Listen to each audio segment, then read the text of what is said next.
Kia ora, and welcome to Tuesday's Economy Watch, where we follow the economic events and trends that affect New Zealand. I'm David Chaston, and this is the international edition from interest.co.nz. And today we start with news. Precious metals prices are zooming higher, most to new all-time heights. But first in the US, the Chicago Fed's National Activity Index is back being tracked following the shutdown, and it shows activity still notably lower than its long-run trend, even if it did improve in September from August. It is barely back to the same drag level it was a year ago. And American holiday retail sales for November and December are projected to grow between 3.7% and 4.2% over the same months last year, a weaker gain than last year's 4.3% increase. Revenue growth in November was about 1% compared to November 2024, with a flat unit demand. Consumers are reportedly cautious, focusing spending on necessities, and higher-income consumers are driving most of the spending, while lower-income consumers remain constrained. Inflation-adjusted sales volumes are probably not growing. Ecommerce, though, is a bright spot, with Deloitte forecasting a 7 to 9% growth for the season. In Canada, their November PPI came in 6.1% higher than a year ago, but this result was twisted by the very sharp run-up of costs of precious metals and diesel after US sanctions on Russian diesel twisted their demand for Canadian product. But even without those, they would have had a more than 4% rise. In Japan, at one point yesterday, their 10-year government bond hit 2.1%, its highest level since 1999. It has eased slightly since, but this has had a depressive impact on the yen, and there is market talk of intervention now.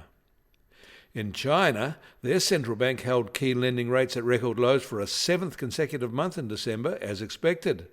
Earlier, they had left their 7-day reverse repo rate unchanged at 1.4%, and this is now their main policy rate.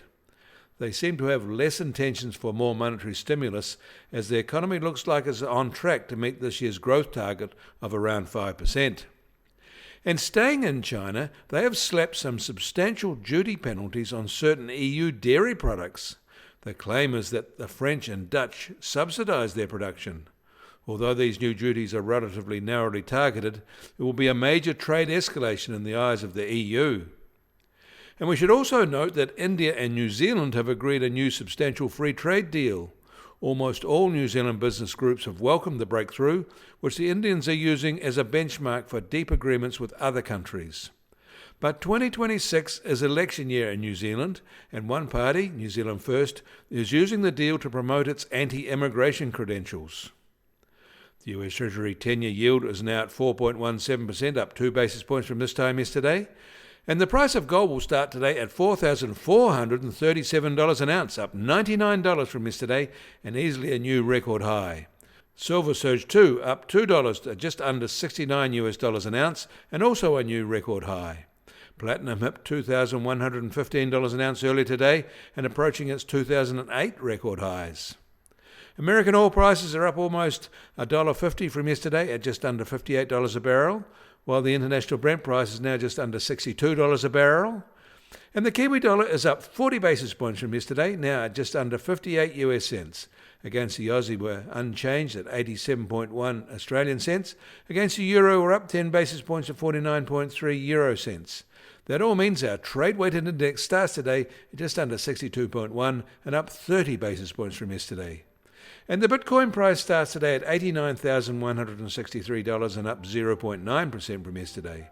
Volatility over the past 24 hours has been modest at just under plus or minus 1.3%. You can get more news affecting the economy in New Zealand from interest.co.nz.